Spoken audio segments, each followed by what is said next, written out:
Hello मेरे छात्रों, मित्रों और विद्यार्थियों। अब हम एक नए चैप्टर की तरफ बढ़ते हैं जिसका नाम है बॉडी फ्लूइड्स।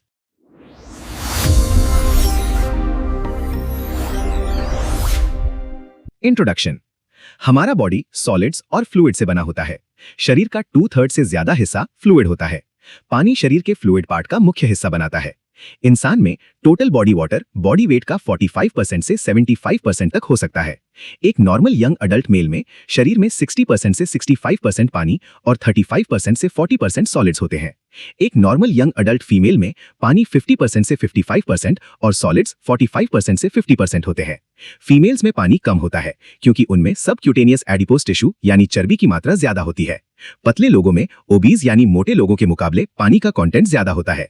बुढ़ापा यानी ओल्ड एज में एडिपोज टिश्यू बढ़ने की वजह से पानी का कंटेंट घट जाता है। एक एवरेज इंसान जिसका वजन 70 केजी है, उसमें टोटल बॉडी वाटर लगभग 40 लीटर होता है। Significance of body fluids in homeostasis. Body cells एक फ्लूइड मीडियम में सर्वाइव करते हैं जिसे इंटरनल एनवायरनमेंट या मिलियू इंटीरियर कहा जाता है। इंटरनल एनवायरनमेंट में glucose, amino acids, lipids, vitamins, ions और ऑक्सीजन जैसे सब्सटेंसेस होते हैं जो सेल की ग्रोथ और फंक्शनिंग के लिए जरूरी है।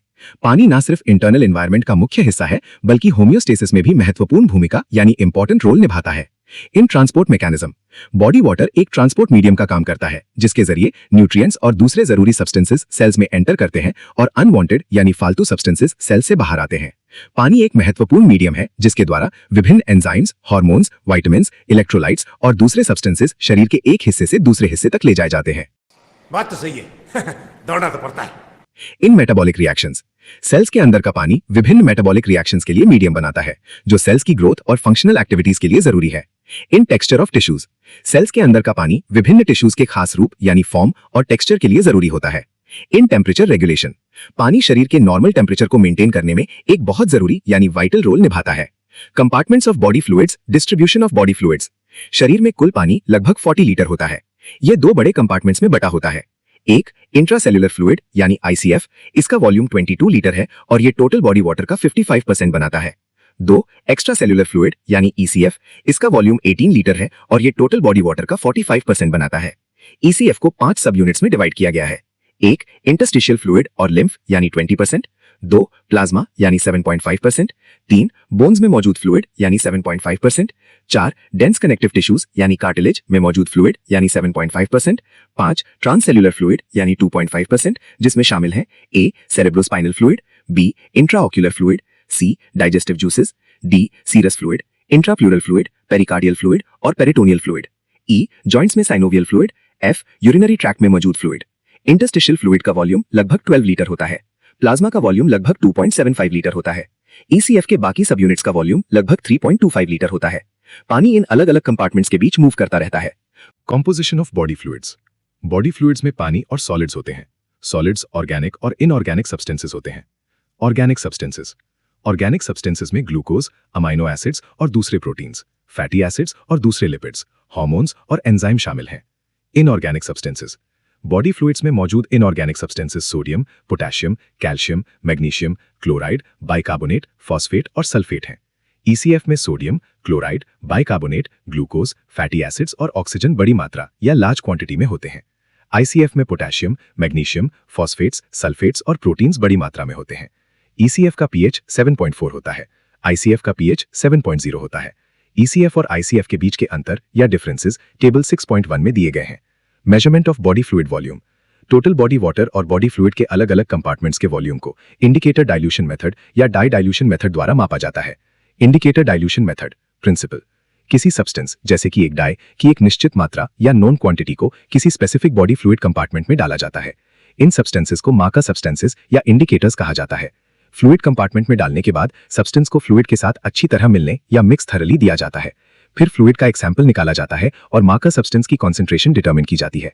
आमतौर पर मार्कर सब्सटेंसेस के रूप में रेडियो एक्टिव सब्सटेंसेस या ऐसे सब्सटेंसेस इस्तेमाल किए जाते हैं जिनकी कॉन्सेंट्रेशन कलरीमीटर से मापी जा सके। Table 6.2। Formula to measure the volume of fluid. Fluid compartment के वॉल्यूम को इस फॉर्मूला से मापा जाता है। V equals M/C। V equals fluid का वॉल्यूम कंपार्टमेंट में, M equals injected marker substance की मास या कुल मात्रा total quantity, C equals sample fluid में मार्कर सब्सटेंस की कॉन्सेंट्रेशन। Correction factor. डिस्ट्रीब्यूशन के दौरान मार्कर सब्सटेंस की कुछ मात्रा पेशाब यूरिन के जरिए निकल जाती है। क्योंकि मुझ पे खून फवार है। 155 टू टेक बदला, पैंट में मुंह देता है अगला। Never under estimate the agony of अमीर खुदी। इसलिए फॉर्मूला को इस तरह करेक्ट किया जाता है, volume equals m minus amount of substance excreted by C। Uses of indicator dilution method. इस मेथड का इस्तेमाल ECF वॉल्यूम, प्लाज्मा वॉल्यूम और टोटल बॉडी वाटर के वॉल्यूम को मापने के लिए किया जाता है। Characteristics of marker substances. Marker substance के रूप में इस्तेमाल होने वाली डाई या किसी भी सब्सटेंस में नीचे दी गई क्वालिटीज होनी चाहिए। वो नॉन टॉक्सिक होना चाहिए, वो थोड़े समय में फ्लूइड कंपार्टमेंट के साथ अच्छी तरह मिल जाना चाहिए, वो बहुत जल्दी एक्सक्रीट या बाहर निकलना नहीं होना चाहिए, वो थोड़े समय में बॉडी से पूरी तरह एक्सक्रीट हो जाना चाहिए, वो बॉडी फ्लूइड का रंग नहीं बदलना चाहिए, वो बॉडी फ्लूइड के वॉल्यूम को बदलना नहीं चाहिए। Measurement of total body water. Total body water या फ्लूइड का वॉल्यूम ऐसे मार्कर सब्सटेंस से मापा जाता है जो बॉडी फ्लूइड के सारे कंपार्टमेंट्स में डिस्ट्रीब्यूट हो सके। ऐसे सब्सटेंसेस टेबल 6.2 में लिस्टेड हैं। ड्यूटीरियम ऑक्साइड और ट्रेटियम ऑक्साइड इंजेक्शन के कुछ घंटों के अंदर ही सारे कंपार्टमेंट्स के फ्लूइड्स के साथ मिल जाते हैं। क्योंकि प्लाज्मा टोटल बॉडी फ्लूइड का ही एक हिस्सा है, इसलिए मार्कर सब्सटेंसेस की कॉन्सेंट्रेशन प्लाज्मा के सैंपल से प्राप्त की जा सकती है। टोटल बॉडी वाटर कैलकुलेट करने के लिए इंडिकेटर डाइल्यूशन मेथड का फॉर्मूला लगाया जाता है। एंटीपायरिन का इस्तेमाल भी टोटल बॉडी वाटर मापने के लिए किया जाता है, लेकिन क्योंकि इसे विभिन्न वेरियस फ्लूइड कंपार्टमेंट्स में पेनिट्रेट करने में ज्यादा समय लगता है, इसलिए इससे मिलने वाली वैल्यू थोड़ी कम, स्लाइटली लो होती है। Measurement of extra cellular fluid volume. ऐसे सब्सटेंसेस जो कैपिलरी मेम्ब्रेन से गुजर सकते हैं लेकिन सेल्स के अंदर एंटर नहीं करते, उनका इस्तेमाल ECF वॉल्यूम मापने के लिए किया जाता है। ऐसे मार्कर सब्सटेंसेस टेबल 6.2 में लिस्टेड हैं। ये सब्सटेंसेस सिर्फ ECF में रहते हैं और सेल ICF के अंदर एंटर नहीं करते। जब इनमें से किसी भी सब्सटेंस को ब्लड में इंजेक्ट किया जाता है तो ये 30 मिनट से 1 आवर के अंदर ECF के सारे सब कंपार्टमेंट्स के फ्लूइड के साथ मिल जाता है। ECF वॉल्यूम कैलकुलेट करने के लिए इंडिकेटर डाइल्यूशन मेथड अप्लाई किया जाता है। क्योंकि ECF में प्लाज्मा शामिल होता है, इसलिए मार्कर सब्सटेंस की कॉन्सेंट्रेशन प्लाज्मा के सैंपल से प्राप्त की जा सकती है। कुछ मार्कर सब्सटेंसेस जैसे सोडियम, क्लोराइड, इन्युलिन और सुक्रोज पूरे ECF सब कंपार्टमेंट्स में ज्यादा बराबरी से इवनली डिफ्यूज होते हैं। इसीलिए इन सब्सटेंसेस का इस्तेमाल करके मापे गए ECF वॉल्यूम को sodium space, chloride space, inulin space और सुक्रोज स्पेस कहा जाता है। Example for measurement of ECF volume. Sucrose की injected quantity mass 150 milligram, sucrose का यूरिनरी एक्सक्रीशन 10 मिलीग्राम, प्लाज्मा में सुक्रोज की कॉन्सेंट्रेशन 0.01 मिलीग्राम पर ml। Sucrose space is equal to mass minus amount lost in urine by concentration of sucrose in plasma. Sucrose space is equal to 150 minus 10 milligram by 0.01 milligram पर ml is equal to 14,000 millilitres. इसीलिए ECF volume is equal to 14 litres. Measurement of plasma volume. वो substance जो plasma proteins के साथ मजबूती से जुड़ जाता है और इंटरस्टेशियम में सिर्फ बहुत कम मात्रा में डिफ्यूज होता है या बिल्कुल नहीं होता, उसका इस्तेमाल प्लाज्मा वॉल्यूम मापने के लिए किया जाता है। ऐसे सब्सटेंसेस टेबल 6.2 में लिस्टेड है। प्लाज्मा वॉल्यूम और ब्लड वॉल्यूम का मेजरमेंट चैप्टर 23 में समझाया गया है। Measurement of interstitial fluid volume. Interstitial fluid के वॉल्यूम को डायरेक्टली नहीं मापा जा सकता। इसकी कैलकुलेशन ECF वॉल्यूम और प्लाज्मा वॉल्यूम की वैल्यू से की जाती है। Interstitial fluid volume is equal to ECF volume minus plasma volume. Measurement of intracellular fluid volume. ECF के वॉल्यूम को भी डायरेक्टली नहीं मापा जा सकता। इसे टोटल बॉडी वाटर और ECF की वैल्यू से कैलकुलेट किया जाता है। ECF volume is equal to total fluid volume minus ECF volume. Concentration of body fluids. Body fluids की कॉन्सेंट्रेशन को 3 तरीकों से एक्सप्रेस किया जाता है।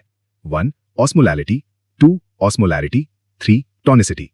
ऑस्मोलैरिटी किसी फ्लूइड की ऑस्मोटिक प्रेशर पैदा करने की क्षमता या कैपेबिलिटी को ऑस्मोलैरिटी या सॉल्यूशन की ऑस्मोटिक कॉन्सेंट्रेशन कहा जाता है। सरल शब्दों में ये सॉल्यूशन में मौजूद ऑस्मोटिकली एक्टिव सब्सटेंसेस की कॉन्सेंट्रेशन है। ऑस्मोलैरिटी को सॉल्यूशन के प्रति किलोग्राम में पार्टिकल्स की संख्या या ऑस्मोल्स के रूप में एक्सप्रेस किया जाता है। ऑस्मोल्स पर kg H2O।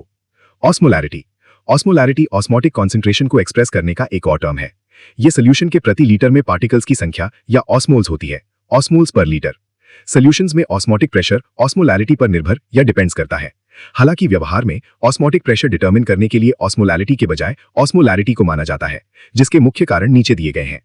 I सॉल्यूशन में पानी के वजन या किलोग्राम को मापना एक मुश्किल प्रोसेस है। II ऑस्मोलैरिटी और ऑस्मोलैरिटी के बीच का अंतर बहुत ही मामूली या नेग्लिजिबल है। ये हमारी बहन ममता, ये मामूली आदमी है, मजबूत आदमी है ममता, और ये 1% से भी कम है। अक्सर इन दोनों टर्म्स को एक दूसरे की जगह या इंटरचेंजेबली इस्तेमाल किया जाता है। ECF की ऑस्मोलैरिटी में बदलाव ECF और ICF दोनों के वॉल्यूम को प्रभावित करता है। जब ECF की ऑस्मोलैरिटी बढ़ती है तो पानी ICF से ECF की तरफ मूव करता है। जब ECF में ऑस्मोलैरिटी घटती है तो पानी ECF से ICF की तरफ मूव करता है। पानी की ये मूवमेंट तब तक जारी रहती है जब तक इन दोनों फ्लूइड कंपार्टमेंट्स की ऑस्मोलैरिटी बराबर ना हो जाए। Mole and osmole. मोल किसी सब्सटेंस का मॉलिक्यूलर वेट ग्राम में। मिलीमोल 1 मोल का 1000वां हिस्सा है। ऑस्मोल ये ऑस्मोटिकली एक्टिव पार्टिकल्स की मात्रा का एक्सप्रेशन है। ये किसी सब्सटेंस का मॉलिक्यूलर वेट या ग्राम्स में होता है, जिसे हर मॉलिक्यूल से निकलने वाले फ्रीली मूविंग पार्टिकल्स की संख्या से डिवाइड किया जाता है। टॉनिसिटी आमतौर पर फ्लूइड कंपार्टमेंट्स के बीच पानी की मूवमेंट यूरिया और अल्कोहल जैसे छोटे मॉलिक्यूल से प्रभावित नहीं होती, जो सेल मेम्ब्रेन को बहुत तेजी से क्रॉस कर लेते हैं। इन छोटे मॉलिक्यूल्स को इनइफेक्टिव ऑस्मोल्स कहा जाता है। इसके विपरीत या ऑन द कॉन्ट्ररी, सोडियम और ग्लूकोज जैसे बड़े मॉलिक्यूल्स जो सेल मेम्ब्रेन को धीरे से क्रॉस करते हैं, पानी की मूवमेंट को प्रभावित कर सकते हैं। इसलिए ऐसे मॉलिक्यूल्स को इफेक्टिव ऑस्मोल्स कहा जाता है। वो ऑस्मोलैलिटी जो एक कंपार्टमेंट से दूसरे में पानी की मूवमेंट का कारण बनती है, उसे इफेक्टिव ऑस्मोलैलिटी कहते हैं, और इफेक्टिव ऑस्मोल्स इसके लिए जिम्मेदार होते हैं। टॉनिसिटी इफेक्टिव ऑस्मोलैलिटी का पैमाना है। टॉनिसिटी के आधार पर सॉल्यूशंस को 3 कैटेगरीज में बांटा गया है। आई, इसोटोनिक फ्लूइड। जिस फ्लूइड की इफेक्टिव ऑस्मोलैलिटी या टॉनिसिटी बॉडी फ्लूइड्स के बराबर होती है, उसे इसोटोनिक फ्लूइड कहते हैं। उदाहरण के लिए 0.9% सोडियम क्लोराइड सॉल्यूशन या नॉर्मल सलाइन और 5% ग्लूकोज सॉल्यूशन। आरबीसीज या दूसरे सेल्स को जब इसोटोनिक फ्लूइड में रखा जाता है तो ऑस्मोसिस द्वारा ना तो उनमें पानी आता है और ना ही बाहर निकलता है, या एक्सॉस्मोसिस। इसका कारण सेल मेम्ब्रेन के दोनों तरफ ऑस्मोटिक इक्विलिब्रियम का होना है। आई, हाइपरटोनिक फ्लूइड। जिस फ्लूइड की इफेक्टिव ऑस्मोलैलिटी या टॉनिसिटी बॉडी फ्लूइड से ज्यादा होती है, उसे हाइपरटोनिक फ्लूइड कहते हैं। उदाहरण के लिए 2% सोडियम क्लोराइड सॉल्यूशन। जब आरबीसीज को हाइपरटोनिक फ्लूइड में रखा जाता है तो पानी सेल से बाहर निकल जाता है, या एक्सॉस्मोसिस, जिसके नतीजे में सेल्स सिकुड़ जाते हैं, या क्रीनेशन। आई, हाइपोटोनिक फ्लूइड। जिस फ्लूइड की इफेक्टिव ऑस्मोलैलिटी या टॉनिसिटी बॉडी फ्लूइड से कम होती है, उसे हाइपोटोनिक फ्लूइड कहते हैं। उदाहरण के लिए 0.3% सोडियम क्लोराइड सॉल्यूशन। जब आरबीसीज को हाइपोटोनिक फ्लूइड में रखा जाता है तो पानी सेल्स के अंदर मूव करता है, या एंडोस्मोसिस, और सेल्स में सूजन आ जाती है, या स्वेलिंग। अब आरबीसीज गोलाकार हो जाते हैं और फट जाते हैं, या haemolysis. Maintenance of water balance. शरीर में कई मैकेनिज्म्स होते हैं जो मिलकर वाटर बैलेंस बनाए रखते हैं। इसमें मुख्य मैकेनिज्म्स हाइपोथैलेमस और किडनी से जुड़े होते हैं। Applied physiology. Dehydration. Definition. Dehydration को शरीर से पानी की अधिक हानि यानी एक्सेसिव लॉस के रूप में डिफाइन किया जाता है। नॉर्मल फंक्शंस के लिए शरीर को रोजाना एक निश्चित मात्रा में फ्लूइड इंटेक की जरूरत होती है। पानी की कम से कम रोजाना जरूरत लगभग 1 लीटर है। ये व्यक्ति की उम्र और एक्टिविटी के हिसाब से बदलती रहती है। सबसे एक्टिव लोगों को रोजाना 2 से 3 लीटर पानी की जरूरत होती है। डिहाइड्रेशन तब होता है जब फ्लूइड लॉस कंज्यूम किए गए पानी से ज्यादा हो जाता है। क्लासिफिकेशन। मुख्य रूप से डिहाइड्रेशन 3 तरह की होती है। 1, माइल्ड डिहाइड्रेशन। ये तब होती है जब fluid loss total body fluids का लगभग 5% होता है। ये बहुत सीरियस नहीं होती और रिहाइड्रेशन से इसे आसानी से ट्रीट किया जा सकता है। 2, मॉडरेट डिहाइड्रेशन। ये तब होती है जब फ्लूइड लॉस लगभग 10% होता है। ये थोड़ी सीरियस हो जाती है और तुरंत रिहाइड्रेशन ट्रीटमेंट देना चाहिए। 3, सीवियर डिहाइड्रेशन। ये तब होती है जब फ्लूइड लॉस लगभग 15% होता है। ये गंभीर हो जाती है और इसमें हॉस्पिटलाइजेशन और इमरजेंसी ट्रीटमेंट की जरूरत होती है। अगर फ्लूइड लॉस 15% से ज्यादा हो जाए तो डिहाइड्रेशन जानलेवा यानी लाइफ थ्रेटनिंग हो सकती है। वाटर लॉस और सोडियम लॉस के रेशियो के आधार पर डिहाइड्रेशन के 3 टाइप्स। 1, इसोटोनिक डिहाइड्रेशन, पानी और सोडियम का बराबर लॉस होना, जैसे डायरिया या वॉमिटिंग में। 2, हाइपरटोनिक डिहाइड्रेशन, सोडियम के मुकाबले पानी का ज्यादा लॉस होना, जैसे बुखार या फीवर में। 3, हाइपोटोनिक डिहाइड्रेशन, पानी के मुकाबले सोडियम का ज्यादा लॉस होना, जैसे डायूरेटिक्स के अधिक इस्तेमाल में। कॉजेज। 1, गैस्ट्रोइंटेस्टिनल डिसऑर्डर्स की वजह से सीवियर डायरिया और वॉमिटिंग। 2, रीनल डिसऑर्डर्स की वजह से ज्यादा यूरिनरी आउटपुट। 3, एंडोक्राइन डिसऑर्डर्स जैसे डायबिटीज मेलिटस, डायबिटीज इंसिपिडस और एड्रीनल इंसफिशिएंसी के कारण पेशाब के जरिए पानी की अधिक हानि। 4, पानी का पर्याप्त इंटेक ना होना। 5, गर्म माहौल में बिना पर्याप्त पानी पिए लंबे समय तक फिजिकल एक्टिविटी करना। 6, अधिक पसीना आना यानी एक्सेस स्वेटिंग जिससे हीट फ्रस्ट्रेशन हो सकती है। 7, वजन घटाने के लिए लैक्सेटिव्स या डायूरेटिक्स का इस्तेमाल करना। ये एथलीट्स में आम है। Science and symptoms. माइल्ड और मॉडरेट डिहाइड्रेशन, मुंह का सूखना यानी ड्राइनेस ऑफ माउथ, बहुत ज्यादा प्यास लगना, पसीना कम आना, पेशाब कम बनना, सर दर्द, चक्कर आना यानी डिजीनेस, कमजोरी और हाथ पैरों में cramps. Severe dehydration, blood volume का घटना, कार्डियक आउटपुट का कम होना, low blood pressure, hypovolemic cardiac shock और बेहोशी यानी fainting. Very severe dehydration, brain, liver और किडनीज जैसे ऑर्गन्स का डैमेज होना, मेंटल डिप्रेशन और कंफ्यूजन।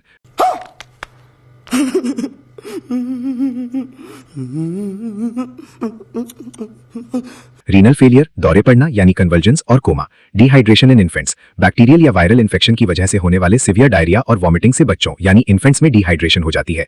अगर लॉस्ट फ्लूइड्स को रिप्लेस न किया जाए तो ये जानलेवा हो सकता है।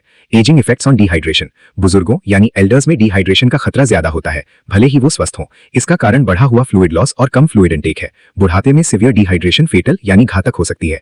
ट्रीटमेंट डिहाइड्रेशन की सीवियरिटी पर डिपेंड करता है। माइल्ड डिहाइड्रेशन में सबसे अच्छा ट्रीटमेंट पानी पीना और फ्लूइड लॉस को रोकना है। हालांकि सीवियर डिहाइड्रेशन में सिर्फ पानी पीना काफी नहीं। नहीं होता क्योंकि ये नमक यानी सॉल्ट की हानि की भरपाई नहीं कर सकता।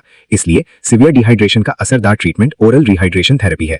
Oral rehydration therapy ORT dehydration का वो ट्रीटमेंट है जिसमें ओरल रिहाइड्रेशन सोल्यूशन यानी ORS मुंह के जरिए दिया जाता है। ORS को वर्ल्ड हेल्थ ऑर्गेनाइजेशन यानी WHO ने फॉर्मुलेट किया था। इस सोल्यूशन में anhydrous glucose, sodium chloride, potassium chloride और ट्राइसोडियम सिट्रेट होता है। बहुत ज्यादा यानी वेरी सीवियर डिहाइड्रेशन के केस में सही ट्रीटमेंट जरूरी पानी और इलेक्ट्रोलाइट्स का इंट्रावीनस यानी IV एडमिनिस्ट्रेशन है।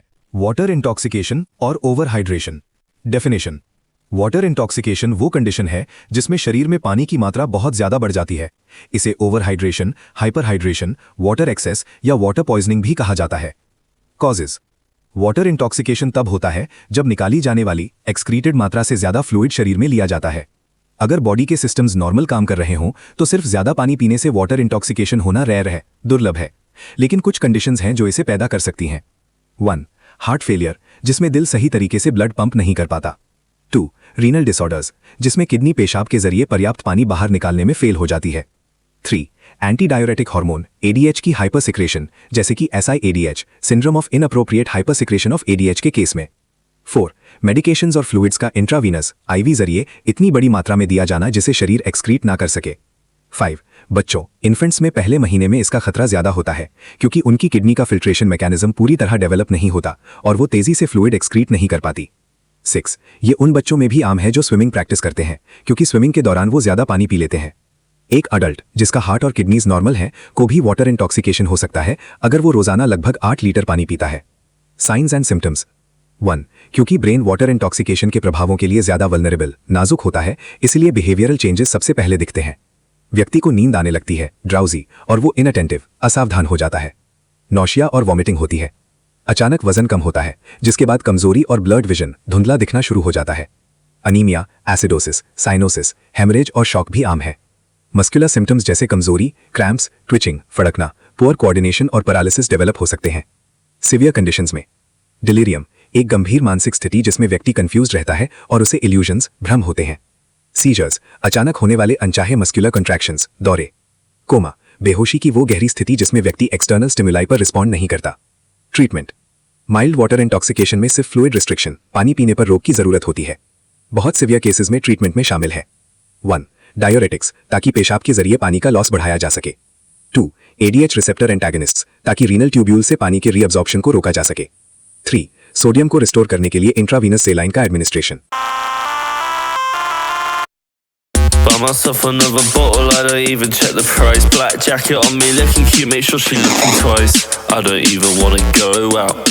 It's still cold even when I'm out the house. She wanna play house, what you talking about? I wanna stay out, and I'm just talking out loud. Cigarette the wrong way.